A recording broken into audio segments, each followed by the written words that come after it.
I haven't been a football fan. My brothers always play it and I just found it quite boring. But then the first match that I played, I just loved it so much. I just wanted to play much more.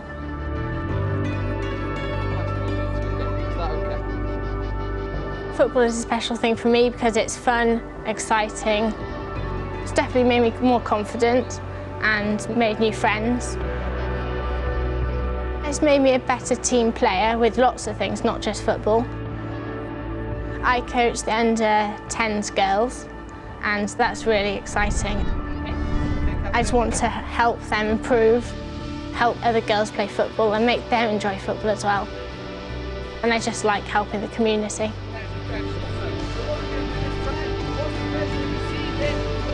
I would tell all women to come and join and play football because it's such a great sport. It's not just a man's game, it can be anybody's game, young or old, and it's just a lovely sport.